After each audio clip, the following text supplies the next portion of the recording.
Hey, Olive, Arlo, and Frank.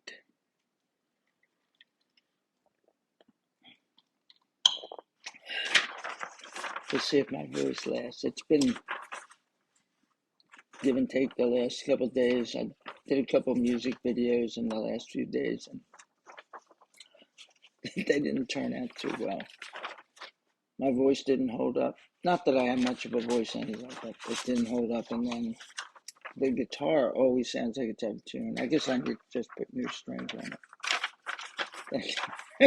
I have a friend who says, "Yeah, I put new strings on every 10 years." Hasn't been that long for me, but it's been a while. Anyway, today I want to say goodbye. I want to say adios to scuba diving. I'm sitting here with my active divers t-shirt on. Take only memories, leave only bubbles.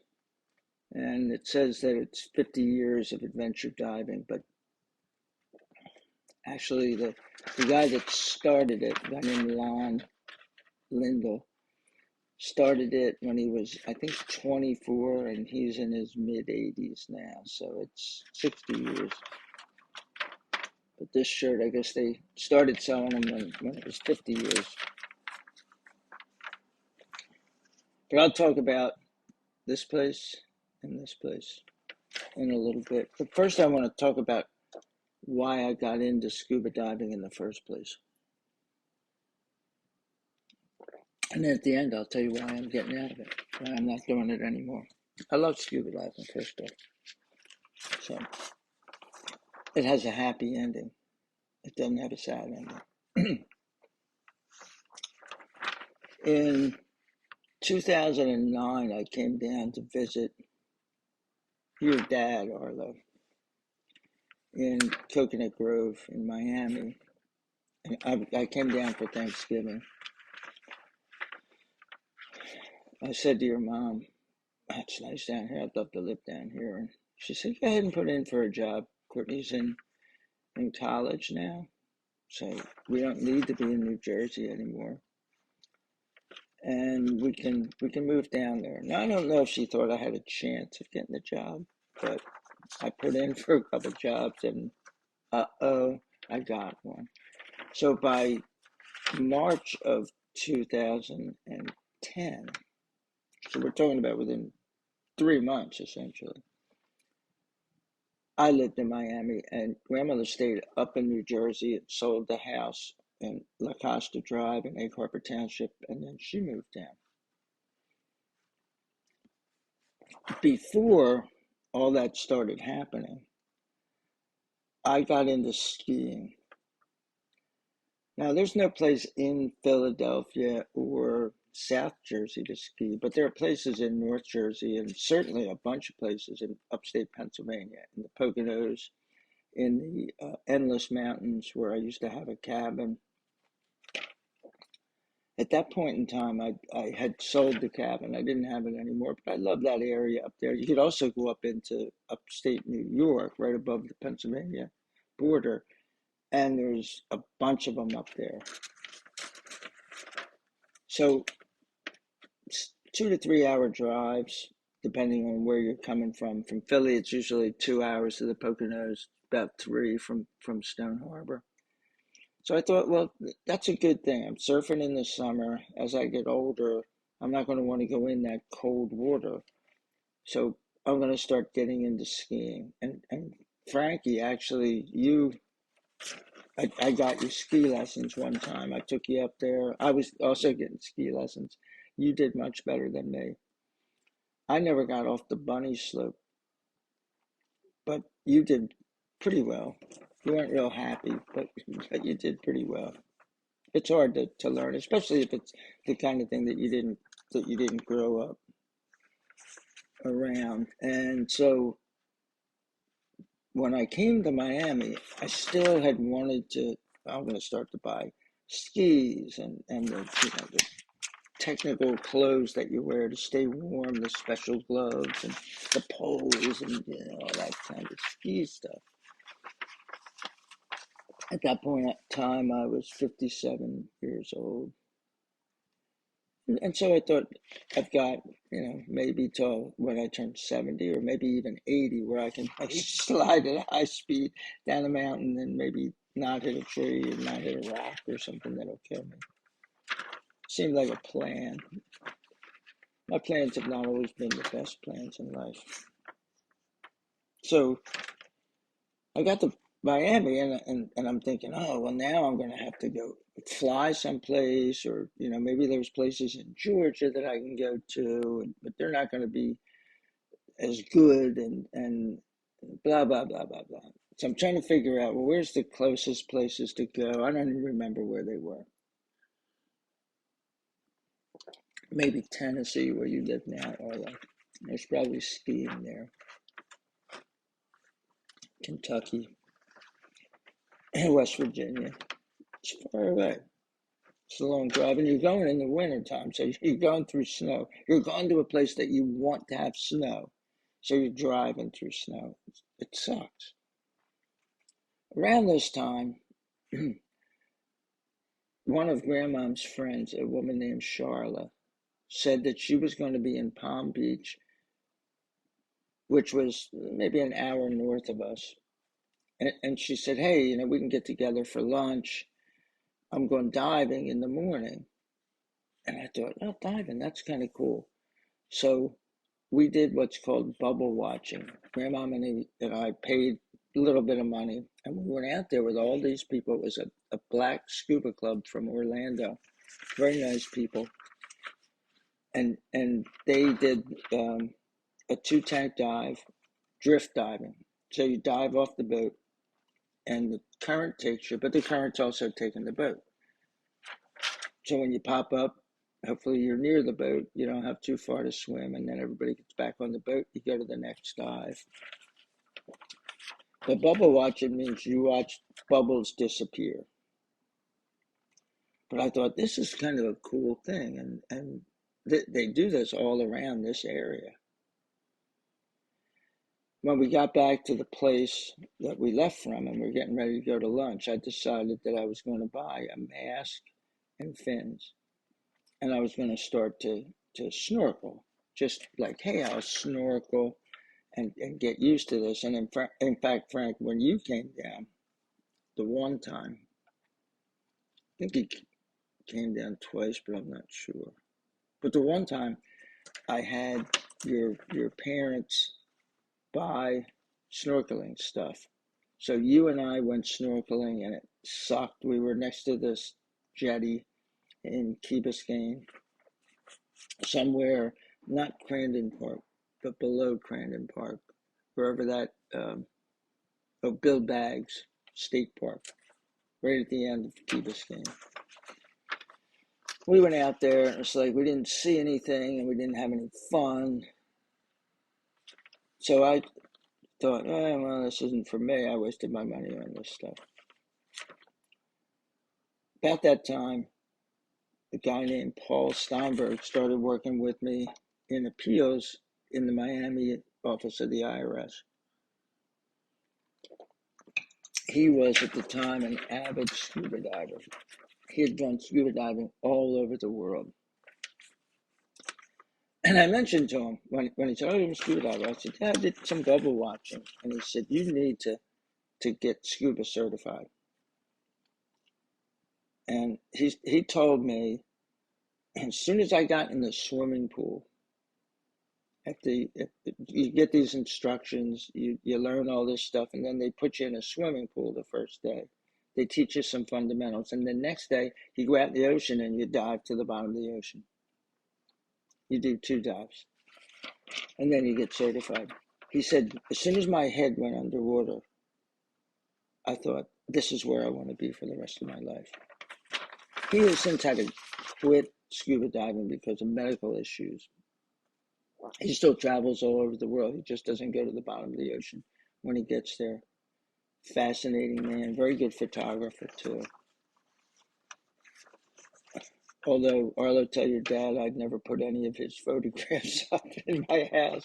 Although I was given 4 of them one time, and they were good. But if I'm going to put somebody's photographs up there, they're going to be your dad's. So I came up with this plan to get me, my son Tom, and Frankie certified. And then, so I guess Frankie, you had to be down twice then. That answers that question because you were down when we went snorkeling, and then you were down when you were a little older when you got certified. And we went to Tarpon Lagoon in Miami Beach. Very nice lady there.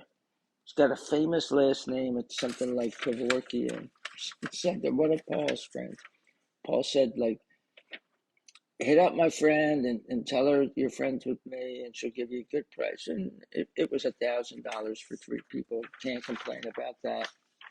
We had a wonderful time. I think it was a 2-day training. Frank, you had some problems with your ears. You had to go back a 3rd day. It didn't cost any more money. You actually got to do a couple extra dives. So I went diving with you. I paid and went diving. And then, Frank, you and I, if you recall, we went down to Marathon and got an Airbnb for a couple of days. We did a couple dives. We did, I think, one in Key West. So a 2-tank dive, or not Key West, in Key Largo. And we did one in Marathon, and we did Sombrero Key, which is down south of south of Marathon. It's escaping me right now where the place is. There's a hotel / dive shop there, and that's where we went out of. Maybe I'll think of it before I'm done this. I started this a little bit before my 62nd birthday. We got open water certification, is what it's called. It's just the basics. You're always going to go to the bottom of the ocean with a buddy, or you should. If you don't, you're stupid.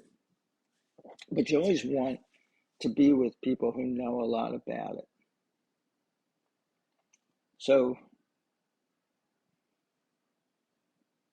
I had bought flea market gear. I think it cost, I know it was under $100 to buy my BCD, which is the buoyancy vest that you put on and pump air into and take air out of.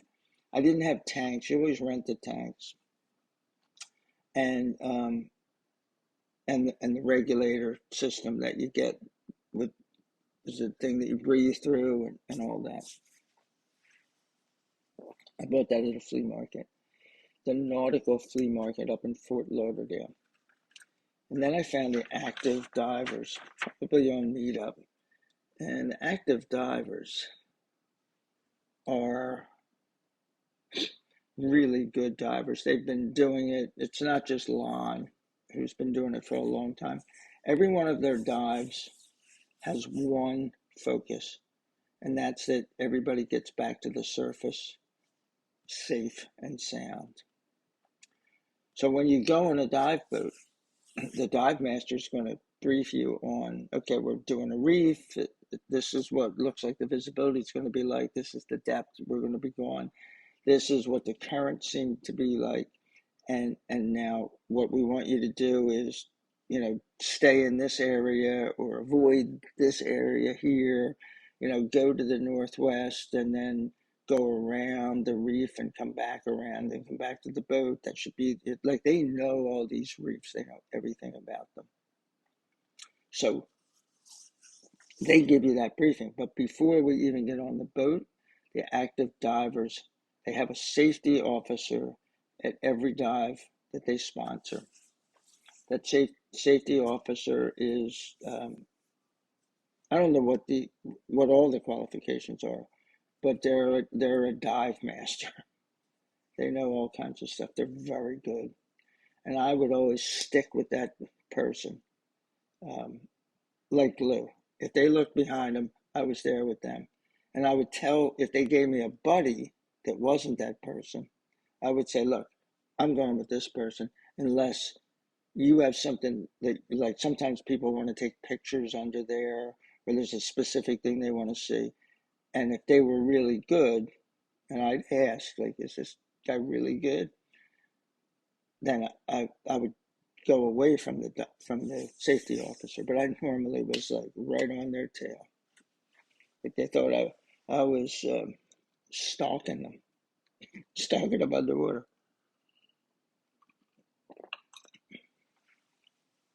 Um,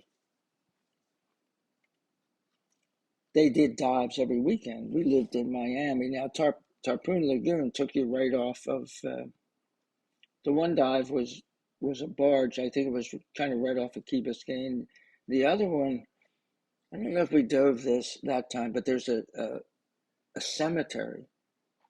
They don't bury people under there, but people's ashes are under there, and it's an underwater cemetery. I think it's about 40 feet deep. I'm not going to go there. My ashes are going to get spread um, where I got my first kiss, and where I married your grandmother, and that's on the pavilion at 88th Street and the beach in Stone Harbor.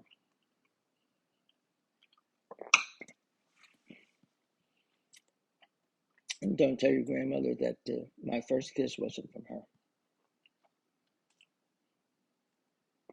So I did a lot of diving. I didn't go north that much. I went to Miami Beach a couple times and dove there. But I would do the ADA dives, and they had a lot of them that were down Key Largo, Islamorada, Marathon. I never went south of Marathon with them, although they did the Keys. They and also they did cruises, and I went on one cruise with them, but I'll talk about that in a second because I went on a couple other cruises. One was on the Oasis of the Seas, which at the time was the largest cruise ship in the world. It's not anymore. It's probably like number 20, but it was enormous. It actually had a dive shop that was on the ship. And and so I signed up for a dive in the Bahamas. It went out of Stewart Cove's Dive Bahama shop. So I get to the dive shop at on the ship in the morning, and there's one other guy there.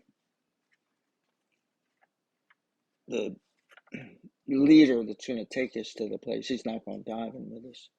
Comes up and he goes, "Yeah, it's just the two of you." So we go and we get in a van. They take us to Stewart Cove's, and it's not Stewart's Cove. It's Stewart Cove's. So it's somebody named Stewart Cove, and he owns this place. I would have changed my name so that people wouldn't call it Stewart's Cove all the time, because I don't think there is a place there named Stewart's Cove. Or I would buy a place and call it Stewart's Cove just to confuse the entire world. But I'm stupid like that. So there was a guy, the other guy that was going, really nice guy. His wife was pretty cool too. And I said, "Hey, I'm from Miami and I just started diving recently. I don't have a lot of experience. How about you?" And he goes, "Oh, me too. I live in Colorado and I've only gone diving one time, and that's when I got certified." And I said, "Well, where did you go?" And he said, "I went into a shaft. I guess it's a mine shaft of some sort that went down 100 feet into the, the ground in Utah, and it's filled with water. And so we dove down, and there was a rope that we went on, and we stayed on the rope, and we had lights, and we stayed down there for a specific amount of time. We did a couple of exercises, which you have to do these things. You have to be able to take your equipment off, put it back on, and a few other things. And so I'm like, that's the only time you've gone diving? How about in the ocean? And he went, "No, but it's I have a fish tank." You have a fish tank? You dive in your fish tank? And I've actually gone diving in a fish tank, but it wasn't this guy's fish tank. And he went, no, no, but it's a saltwater tank. And I had a saltwater tank when I was a young man. For a while, I was into tropical fish, and eventually I got into the very expensive habit of, because it's more like a habit than a hobby, of buying and killing saltwater fish. They're very hard to keep alive. But this guy was very successful at it. He said, yeah, it'll be just like being in my fish tank, just like looking through the glass of my fish tank. And I thought, oh, I hope the dive master is really good, because this guy could be a liability underwater, and I don't know what I'm doing. I mean, I only had a few dives under my belt at this point in time. I assume we're on this giant cruise ship with like 5,000 passengers, that there's going to be a bunch of people going. And so we get there, and they start, all these people start coming in, tons of people. So I went, oh, this is cool. We're going to be on a boat full of people. They all start getting on these boats and leaving. And we go to a boat, and it's just the two of us. So it was us two, then the captain and the dive master came.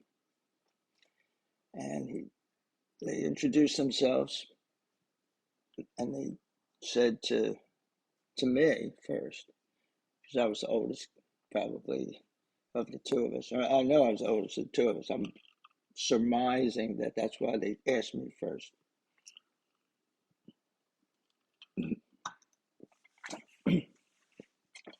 Where would you like to go?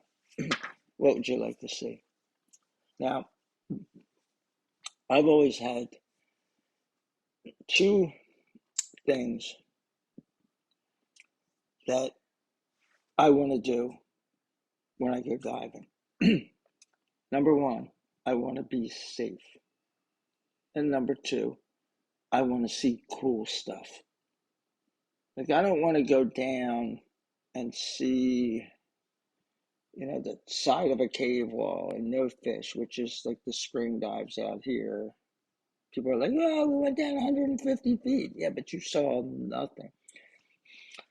I wanted to get down and see cool stuff. So I said, take me to where you would take a relative if they said, show me the most awesome place underwater in the Bahamas. And he said, oh, we have a reef. You're going to love this place. And he turned to the other guy and he said, what would you like to see? And he said, I want the wow factor. Now, I started surfing when I was 11, the year that I turned 12. My neighbor Jeff Otten taught me how to surf. I never liked sharks. I have been in the water when sharks were in the water, and I made sure I got out of the water as soon as possible. I didn't think if you weren't in a cage, people go to like the Great Barrier Reef in Australia, and they get in these shark cages, and the sharks come up, they feed them through the bars and everything. It's like, I never thought you would want to be anywhere near a shark. That's how little I knew about diving. But divers actually want to see sharks. They want to get near them. You don't touch the animals, but you want to be underwater with sharks. So he said, I want to see the wow factor. And I thought, oh, holy crap, I hope this doesn't have anything to do with sharks. But no, it couldn't, because, you know, why would anybody want to dive with sharks? So we go out to my reef first. It just happened to be, the itinerary. And we go out there, and it was beautiful. We got back, and it was just the three of us there. There were no other boats there. It's confusing sometimes. You go down with a bunch of people, and then there's another boat nearby, and the people crisscross, and they start getting mixed up. You have to really be aware of your where you are, and what direction you've been heading in. You have a compass with you. You want to navigate. But it was just the two of us following the dive master. And this guy was like chugging along under the. So we come up, change the tanks, go out to the next place, and the stops, putting the anchor out, and the guy goes, "Hey, Mom, come here. There's your wow factor." And I looked down, and there were these enormous sharks, 4 or 5 of them. It turned out that they were 10 to 12 feet long. Now, neither of us had a camera, and the guy didn't take pictures of us under there. So usually they'll take some pictures of you and you can buy them. And they would have definitely taken pictures of the sharks. So our wives didn't believe us when we get back. And I'm like, son of, I'm diving with sharks. But I thought, this young not Jamaican, because I did that accent, this young Bahamian, he's going under there. He's not worried. He doesn't seem worried. I don't think he's joking. They put the anchor down. We're getting ready to like, we didn't do a giant stride from this boat. Usually you get up on the back of the boat and you go like, and maybe 5, 6, sometimes 8 or 10 feet down, like bam, and you hit the water. This was where you rolled off the back. You rolled off the side on your back, and you just landed in the water. And then you had the air in your BCD, and you just kind of uprighted yourself, and then you let the air out and go down. So we go down. I think it was maybe about 50 feet. There were 3 tugboats, and that's where we were going to go. And they had the briefing, hey, there's these 3 tugboats. They were sunk to create an artificial reef. And usually that's, most shipwrecks are either in really bad places that you can't dive. They might be in shallow water, but there's a reason why they wrecked there. Or they're in deep water. So some ship was sunk by a torpedo in World War II. It might be in a couple 1,000 feet of water. Recently, somebody went down to see the Titanic, and I don't know how far underneath it is, and they died. They were in some sort of a submersible vessel that just disappeared, never to be heard from again. I don't know if they found the remains. I don't follow those kinds of stories or anything like that. So here we are with the wow factor, and we get under there, and we go around the first 2 of these tugboats, and there's literally no current. We come around the 3rd one, and it's the dive master. I'm right behind him, and that guy's right behind me. And we come around, and I can see the dive master starting to kick a little more with his flippers. And so as that happens, I start to feel a current hitting me, and now I know that which way we're going to go back. And I know now which way the current's coming from. And the current, we're going to be swimming against the current. So there was probably some current, and we just didn't realize it because we were kind of going with it the whole way. But now we're going to swim back, and we're swimming with the current. As we were doing this dive, these sharks were coming around, and they were checking us out. They didn't get too close. They're probably as afraid of us as we are of them. But we're in their house. They're not in our house. They're better swimmers than us, and they can breathe underwater.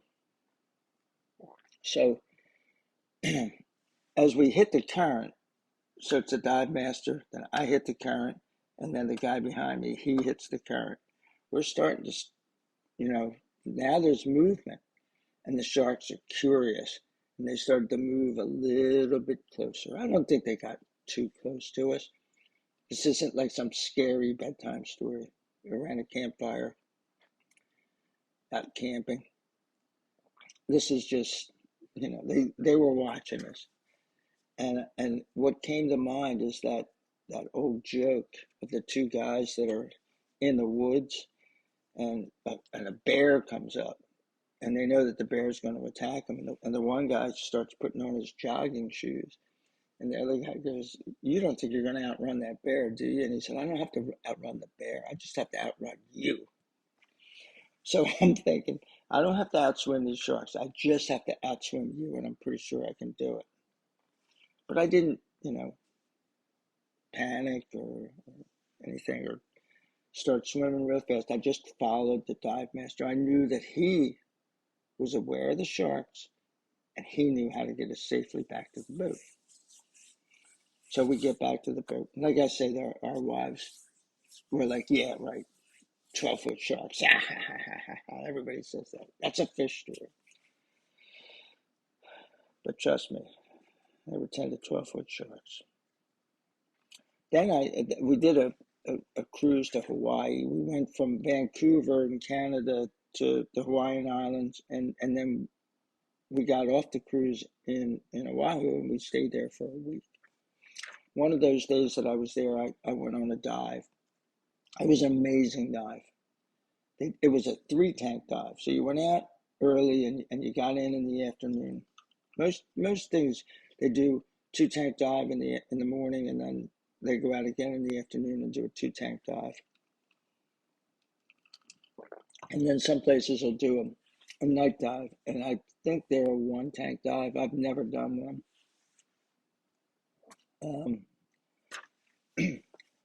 They took us to 3 completely different kind of dive sites. The first was a reef, and it was beautiful. The second was I think a Corsair, some sort of a jet from World War II that had crashed in the ocean, and it was at 105 feet. When you go down, and I was using oxygen, I was not nitrox certified. Nitrox, you can extend the time that you're down there, but we were just a few minutes really when you get that deep, because you're descending, and then when you go up, you want to go really slow.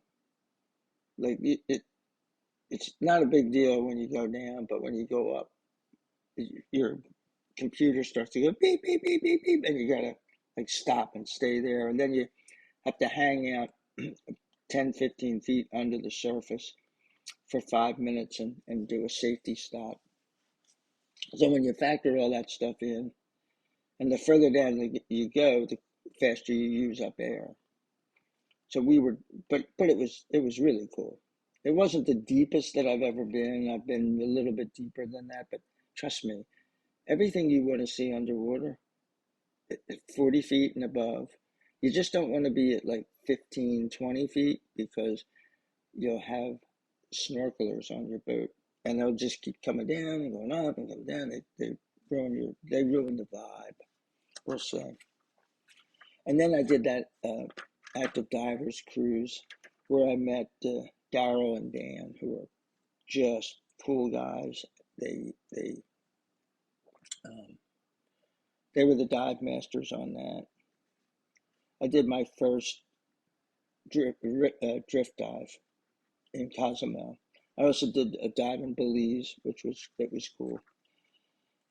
There were 4 stops, so there were 4 dives, but your grandmother came with me, so I wasn't going to go diving every time. So I did 2 dives, and then I went on excursions with her 2 times. I got back, and I decided to become a better diver, so I got an advanced certification through Rachel Davis at Active Divers. She's another like spectacular diver, great person to dive with. The only thing is, when you dive with Rachel, she wants to dive from the moment she gets up in the morning to the moment she gets ready for bed. So it's dive, dive, dive. I don't know if it's on the shirt anywhere, but the license plate I used to have said dive, dive, dive, Active Divers. But she's the dive, dive, dive lady. She just wants to dive. But very good, and very good teacher. I've referred a few people to her. Then we moved to Jacksonville Beach. So we're 2 blocks from the ocean. I just got back from taking a walk on the beach. Um, they dive here, but it's a couple of wrecks, artificial reefs, and you get down there, you might see a couple fish, but it's not the Keys. So they also do spring dives. They go out to the West Coast. We did a manatee dive. All we did was snorkel there. That was amazing. Now I'm still allowed to snorkel. So especially Frank, but then Arlo, when you get a little older, and Olive, you know, when you turn 15, I'm going to be 85. So I don't know how long I'm going to be snorkeling, but hopefully I'll still be doing that when maybe I can take you to see manatees. They're these giant creatures. They look like prehistoric creatures. And there were hundreds of them in this river, the Homosassa River. One place that I, I dove with both clubs was Blue Heron Bridge. It's one of the best sites in Florida. It comes up if you type in top 10 dive sites in Florida, it's always going to come up, usually in the top three. You can see all kinds of stuff underwater, manatees to like octopi, octopuses, however you say it. Just all kinds of stuff. And it's just in the intercoastal waterway. Just the perfect storm of conditions. It's in this ghetto park where there's all these gangbangers and loud music and fights breaking out, and then a whole bunch of divers. You have to go in at dead high tide. Dead high tide, it's only 12 feet. And you go under, you can be under for a long time. And if the visibility is good, you're going to want to be under for a long time. You just walk in the water until it's over your head, and then you just start going. Um, so I did that with part of my, I think two of my dives for advanced certification with Rachel. We did there, and I had done a couple other dives there with active divers. But then the dive club up here, the first coast scuba club, which I found when I got up to Jack's Beach, they're in the area here. So I joined, and we did a blue heron dive. Um, some great people in that club, Felicia and Tim and Amy, who's the best. She's the best partner or best buddy I've ever had. Sorry to the rest of you, but she was just a good partner. I never was like, hey, where is she? She knew where I was, and I knew where she was the whole time.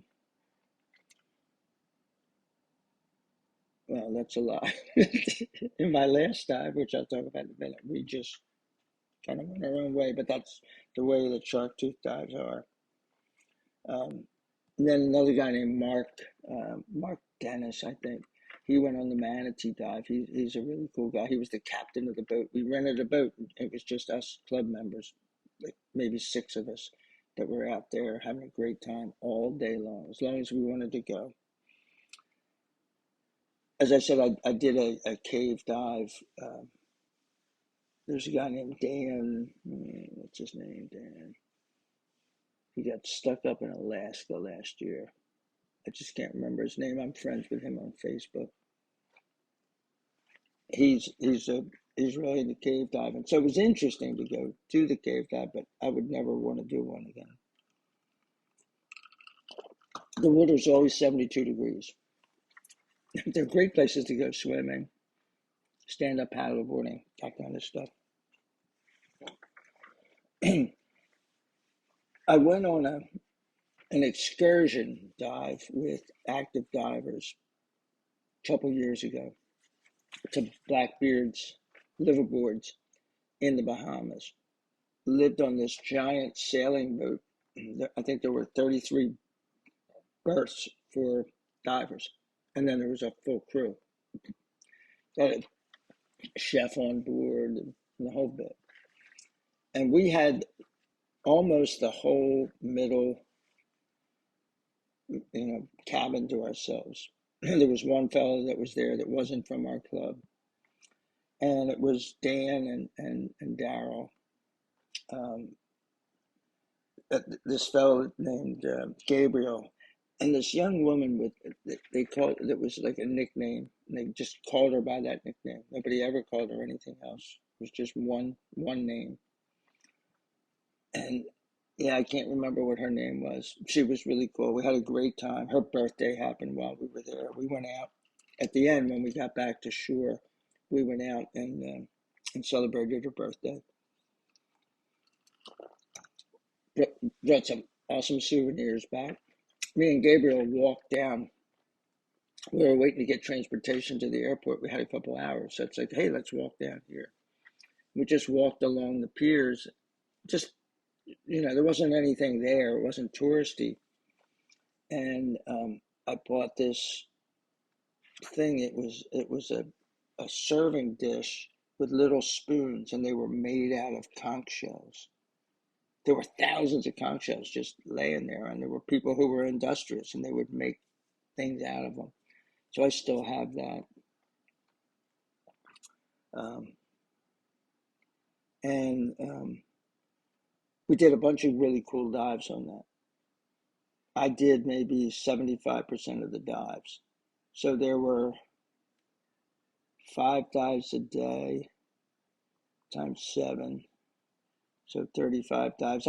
I probably did, yeah, like maybe 30 of them, 28 to 30 of the dives. And it's if you get a chance, if you get certified, Olive or Arlo, because Frankie is certified, try to go. And I'm hoping that Tom will take up the mantle because he's certified. And if you guys want to learn how to dive, that he'll get you into it. And actually, Olive, your dad is certified, if I'm not wrong. But I'm pretty sure he is. So that was a great time. Probably the dive that stands out. There's 2 dives stand out. One of them is you go down. It's called a shark dive. You go down there, and in between, we were sailing one day, and they fish every once in a while, trying to catch some stuff that we can, like mahi mahi kind of fish, that they could cook up for us. But it's easy to catch barracuda, and you can't eat them. Humans can't eat them, but sharks can. And so we we caught a barracuda, and they made a sausage out of it. This big thing. I was on a rope, and we all went to the bottom of the ocean and sat in a big circle. We just sat there at the bottom. And then all of a sudden, right into the middle of the circle, this guy descended with this sausage. And the sharks smelled it, and they started coming around, and they were going after this thing. And I have no idea. There weren't thousands of sharks or anything like that, but there were a ton of sharks.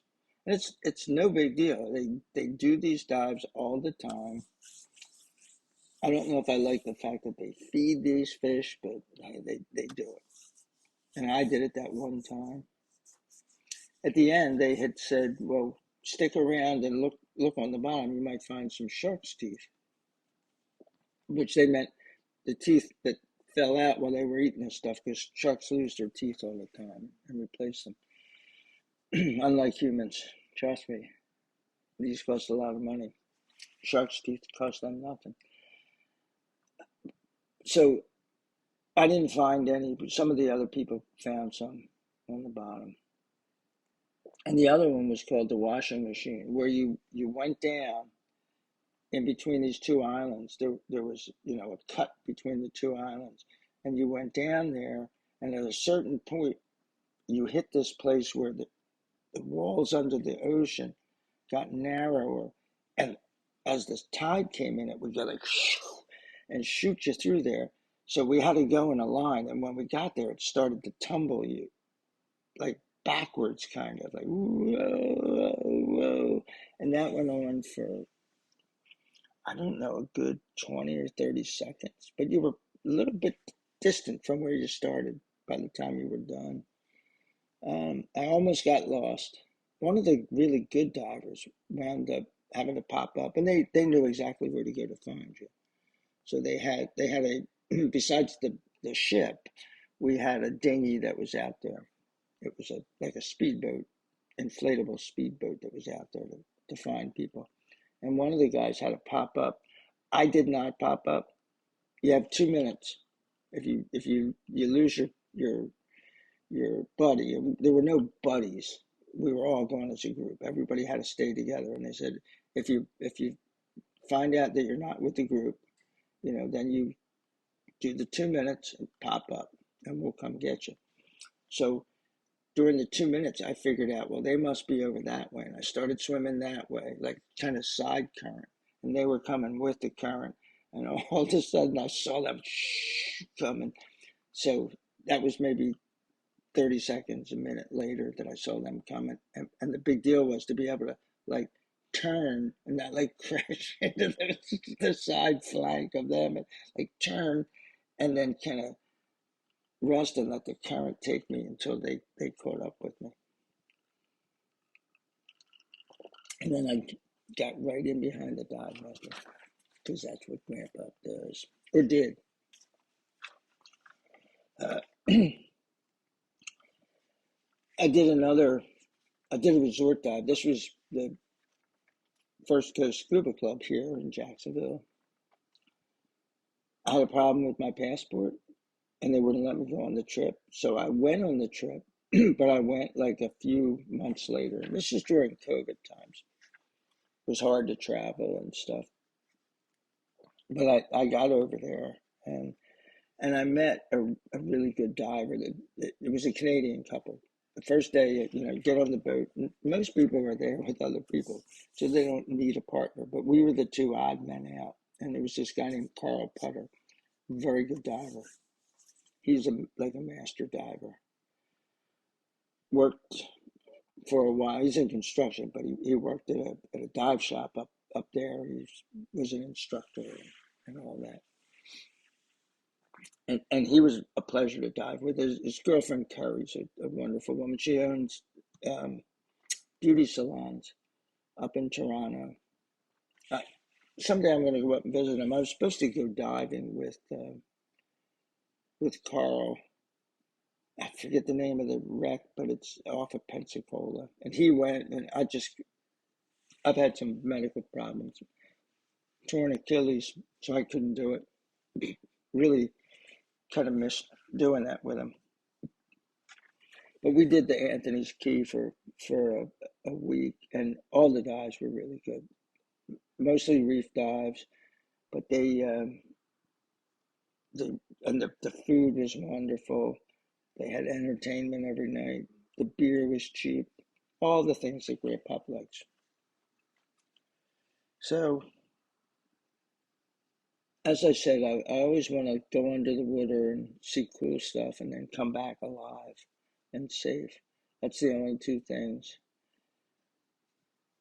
And your grandmother knows that, so she made me promise that I would stop diving when I turned 70. I turned 70 next month, in a few weeks. Olive, hopefully you'll be in the world by then. I would like it if you were born on my birthday. But hey, you want to come earlier than that? That's fine. We'll leave that up to you. And so I decided to do my last dive as a shark teeth dive in Venice, Florida, on the west coast of Florida. And Amy Kelleher, my favorite dive partner. Yeah, don't take offense, Carl. Carl's very good, and so were Daryl and Dan and those guys. They were very good too. I've been blessed by being around a lot of people who know way more than I do about diving, because I don't really care about it. I just want to see cool stuff and get back to the surface alive. I don't care about like the technical aspects of the dive. They used to use these cards, and they would figure out like, oh, you can stay under this long. I would die. You know, you have a meter, and you look at it. It says, oh, you have 500 pounds per square inch of pressure left. Then you have to be at the surface by then. You start with 3,000. You know, when there's 1,500, if you're going that way, you want to turn around and go back. Or no, actually, when you're at 2,000, I think you want to turn around and go back. You always do things. You err on the side of safety, and that's good with me. So I err on the side of safety. I don't want to go diving with mad men or mad women that are like, yeah, we're gonna do this. It's gonna be awesome. Yeah, maybe you'll die. So this dive, it was a cool time, except I got seasick. Now I haven't gotten seasick since my 6th birthday. Now let me walk this back a minute. I get nauseous. I have motion sickness, and I've gotten it on many dives. Doesn't have to be rough out there, but I've never gotten seasick. I've never thrown up or even had the dry heaves since my 6th birthday, August 5th, 1959, on the Mart Jean, which was it was a fishing boat, but also they would take people out and take them on tours around the island, Stone Harbor and Avalon. And that's what we did for my birthday. Took a bunch of kids out there, and Beanie got sick. So um, I remember looking down at the toilet and going, "Oh, I want to go home." Yeah, and I've I've gotten to love shark's teeth. You can find them on the beach here. I hardly ever find them. I have this little box of them, but now I have like bags of things that I brought up from this dive. There was a 3 tank dive. I did 2 of the dives, and then the last time, the guy on the boat, I said, "Hey, why don't you go down? But if you find any good uh, megalodon teeth, I want one." So he went down, and he didn't find a megalodon. That was the Fossil Junkies. They're out of, I forget where they're out of, but the boat picks you up in the channel behind Venice Beach, and you go out. You're diving in 25, 30 feet of water. Now, I did find a megalodon, but like so many things in life, the one I found was broken. And then the other day I was selling so this is what I brought up from the bottom of the ocean. And the other day I was selling you can see that it's a part of a tooth. Now it should have another thing coming up here like this. But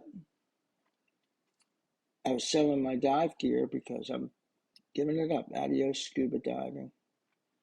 And it's best to like just get rid of the stuff. Don't have it around here and go like, oh, I'll do one more dive. And I was trying to clean these and sell the stuff at the same time, and of course it fell and broke. But I found a whole bunch of little ones.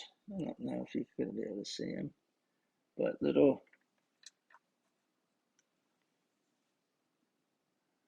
Oh, that one probably broke. This is a pretty good one. Yeah, I should have thought this out better.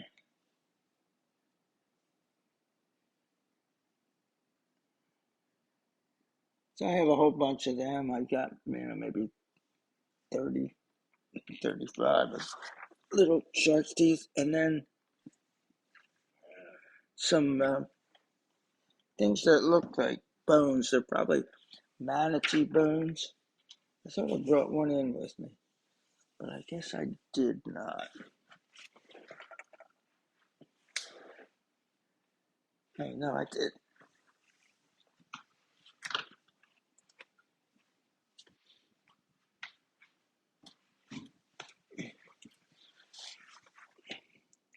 So this, and it's got barnacles on it, but this is some sort of a bone. Could even be from a whale, but it's probably a manatee. And yeah, for a while I had a camera, and then I bought a housing for my iPhone. Now I have a new iPhone that doesn't fit the housing. So I've tried to take pictures at the bottom, but I found that really distracting from me just being a diver. I was never good enough to go like, hey, I'm so good that I'm going to become a photographer underwater. I'm not much of a photographer above the surface, let alone, 60 feet underwater. So I don't have much to show. And I don't make movies out of these things. Usually it's just narrative. But today I got to show you a couple things that I brought up from the bottom of the ocean. And I've had a lot of fun scuba diving. I've been blessed by it. I've met some wonderful people. I've had some fantastic times. There's a lot of really cool things to do at the bottom of the ocean. I hope you kids will get involved. Talk to Frankie and he'll tell you how cool it is. He was ripping plants. You're not supposed to touch anything. You're not supposed to bring stuff to the surface. I mean, the shark's teeth thing, you can. But like the other day, I found this sand dollar in perfect condition. Every once in a while, you find a piece of one here, and I've seen people find whole sand dollars.